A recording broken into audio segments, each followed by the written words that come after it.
18वां अध्याय ओंकारेश्वर महात्म्य। सूत जी बोले, हे विप्रगण, प्राचीन काल में श्री नारद जी ने गोकर्ण क्षेत्र में भगवान शिव का पूजन किया। फिर वे विंध्याचल पर्वत पर गए। विंध्याचल ने उनका आदर सत्कार किया और उन्हें उत्तम आसन पर बैठाया। स्वयं भी वह नारद जी के पास बैठ गया। तब नारद जी के कहने लगे, विंध्याचल, तुम निश्चय ही महाबलशाली और विशाल हो। सभी पर्वत तुम में व्याप्त हैं, परंतु सुमेरु पर्वत का अपना अलग अस्तित्व व पहचान है। यद्यपि तुम में सभी गुण विद्यमान हैं, परंतु फिर भी सुमेरु की बराबरी तुम नहीं कर सकते। नारद जी के वचन सुनकर विंध्याचल पर्वत को बहुत दुख हुआ। वह सोचने लगा, मेरा जीवन तो व्यर्थ है। जब मैं किसी के कोई काम नहीं आता तो मुझे अपने जीवन को सुधारना चाहिए। यह विचार कर वे भगवान शिव की शरण में गया।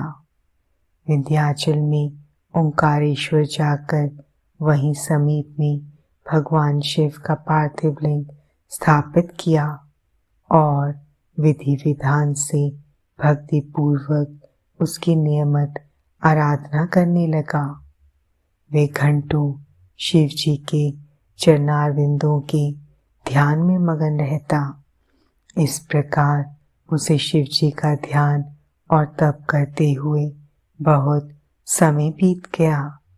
एक दिन उसकी तपस्या से प्रसन्न होकर देवादिदेव भगवान शिव ने उसे साक्षात दर्शन दिए तथा उसकी कामना जाननी चाहिए। शिव जी बोले, विंध्याचल, मैं तुम्हारी भक्ति भावना से प्रसन्न हूँ, वर मांगो। भगवान शिव के निर्मल वचनों को सुनकर विंध्याचल की खुशी का कोई ठिकाना न रहा। उसने अपने आराध्य देव की स्तुति आरंभ कर दी। फिर बोला, हे कल्याणकारी भगवान शिव, यदि आप प्रसन्न हैं तो कृपा कर मेरी बुद्धि को शुद्ध करें और मुझे श्रेष्ठ विचार प्रदान करें। भगवान, आप यहीं पर निवास कर इस जगत का कल्याण करें।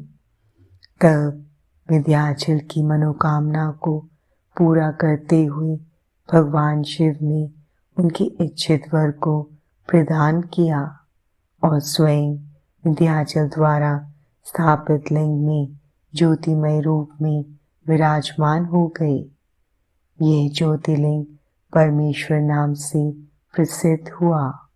ओंकारेश्वर व परमेश्वर नामक शिव ज्योतिर्लिंग अलग अलग होते हुए भी एक हैं।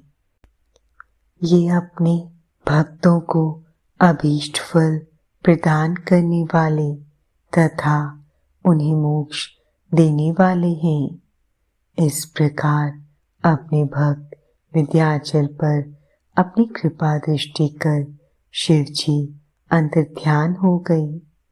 ऋषियों, इस प्रकार मैंने आपसे ओंकारेश्वर नामक शिवलिंग की महिमा का वर्णन किया।